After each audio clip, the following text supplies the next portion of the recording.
వివాదాలకు టాలీవుడ్ కేంద్ర బిందువుగా మారుతోందా?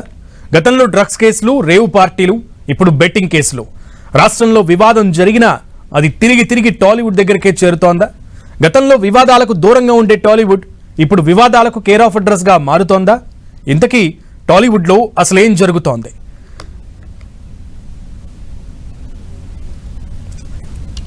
సినిమా ప్రారంభానికి ముందు థియేటర్లో పొగ తాగడం, మద్యం సేవించడం ఆరోగ్యానికి హానికరమని చెప్పే హీరోలే డ్రగ్స్ వాడటం, బెట్టింగ్ ఆడటం హానికరమని ఎందుకు చెప్పలేకపోతున్నారు?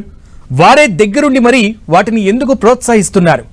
డబ్బులకు ఆశపడి వారే యువత భవిష్యత్తును దగ్గరుండి నాశనం చేస్తున్నారా?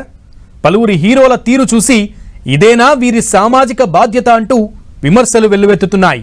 టాలీవుడ్లో హీరోల క్రేజ్కు కొదవే లేదు. కోట్లాది మంది అభిమానులు, లక్షల మంది ఫాలోవర్లు. అలాంటి హీరోలే సామాజిక బాధ్యతను విస్మరిస్తున్నారా?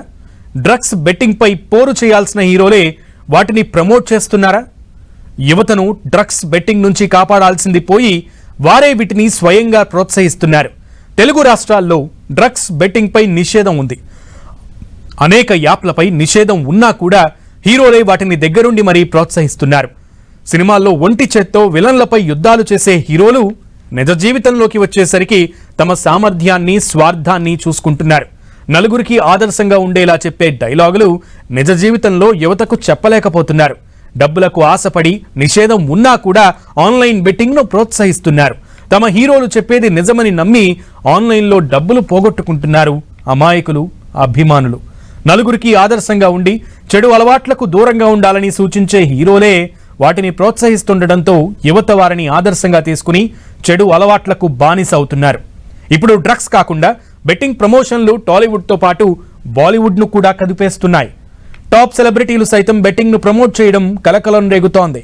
ఎప్పుడూ సామాజిక బాధ్యతపై స్పందించే సీనియర్ నటుడు ప్రకాష్ రాజ్ సైతం బెట్టింగ్ని ప్రోత్సహించడం తన స్వార్థానికి నిదర్శనంగా నిలుస్తోంది. తెలుగులో మంచి క్రేజ్ ఉన్న నటులు రానా, విజయ్ దేవరకొండ సైతం పలు బెట్టింగ్ యాప్లను ప్రోత్సహించారు. గతంలోనూ టాలీవుడ్లో డ్రగ్స్, రేవ్ పార్టీల కలకలం రేగింది. ఎక్కడ డ్రగ్స్ పార్టీలు జరిగినా అందులో టాలీవుడ్ నటులకు లింక్ ఉన్నట్లు తెలిసింది. బెంగళూరులో జరిగిన రేవ్ పార్టీ టాలీవుడ్ను కుదిపేసింది. ఈ రేవ్ పార్టీలో అనేక మంది నటీనటులు పట్టుబడడం టాలీవుడ్లో ప్రకంపనలు సృష్టించింది. 2018లోనూ డ్రగ్స్ వ్యవహారం టాలీవుడ్ను కుదిపేసింది.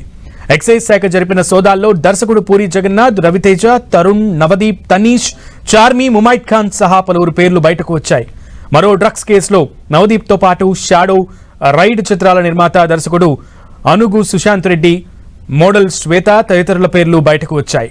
ఇలా టాలీవుడ్లో డ్రగ్స్ కేసులు వెలుగు చూడడం కొత్తేమీ కాదు.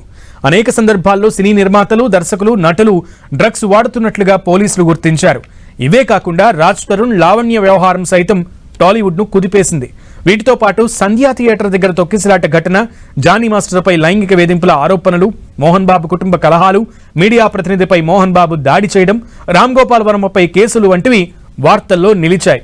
పుష్ప 2 ప్రీమియర్ సందర్భంగా సంధ్యా థియేటర్ వద్ద తొక్కిసలాటలో ఓ మహిళ మృతి చెందడం విషాదంగా మారింది. దీనిపై కేసు నమోదు చేసిన పోలీసులు అల్లు అర్జున్ను అరెస్టు చేశారు. అయితే అల్లు అర్జున్ విడుదలైన మరుసటి రోజు టాప్ సెలబ్రిటీలు ఆయన ఇంటికి వెళ్లి పరామర్శించడం విమర్శలకు తావిచ్చింది. దీంతో అప్పటి నుంచి తెలంగాణలో బెనిఫిట్ షోలను నిలిపివేస్తూ ప్రభుత్వం ఉత్తర్వులు ఇచ్చింది.